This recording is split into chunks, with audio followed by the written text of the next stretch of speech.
Hello. Thank you for your understanding and welcome everyone. As the Oasis Forum, a move that has sparked widespread debate about the future of constitutional reform and the credibility of national consensus-building efforts.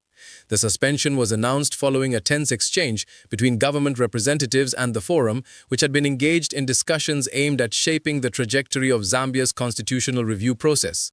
Officials explained that the forum had entered the dialogue with a predetermined stance that left little room for compromise, accusing the coalition of refusing to engage in constructive negotiations. According to government spokesperson Cornelius Mweetwa, the forum submitted a letter on November 29 declaring its unwillingness to continue talks, without offering alternative proposals or clarifying which constitutional provisions were at the center of disagreement. This abrupt withdrawal, he argued, undermined the spirit of dialogue and forced the government to halt the process.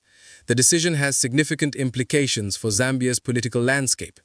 The Oasis Forum, composed of influential civil society organizations, including the Council of Churches in Zambia, the Law Association of Zambia, and other advocacy groups, has long positioned itself as a watchdog for democratic governance and constitutional integrity. Its involvement in the reform process was seen as a crucial step toward ensuring that the voices of ordinary citizens were represented in shaping the country's supreme law. By suspending dialogue, the government risks alienating these organizations and reinforcing perceptions that constitutional reform is being driven from the top down rather than through inclusive consultation.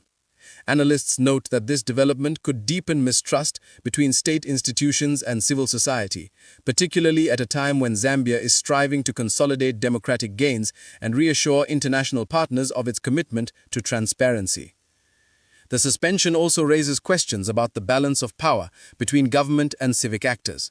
While the administration of President Hakainde Hichilema has emphasized its willingness to engage stakeholders, critics argue that the government's approach reflects a desire to control the narrative and limit dissenting voices.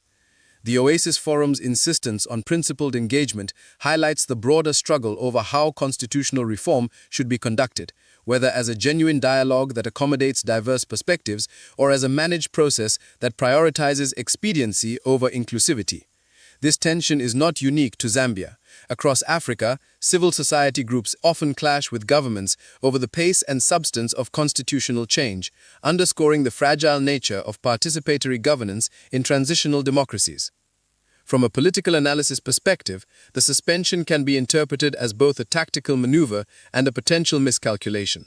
On one hand, halting dialogue allows the government to reassert control and avoid being constrained by civil society demands. On the other hand, it risks eroding public confidence and fueling opposition narratives that the administration is unwilling to tolerate scrutiny.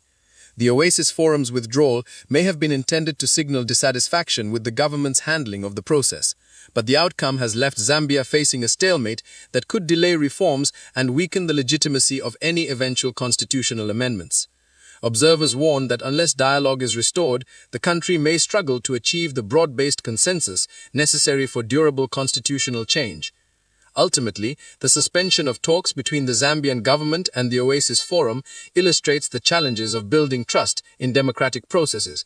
It highlights the importance of transparent communication, mutual respect, and genuine willingness to compromise.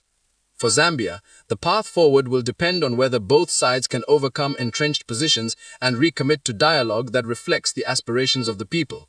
Without such engagement, constitutional reform risks becoming a divisive rather than unifying project, with long-term consequences for governance, stability, and the country's democratic reputation.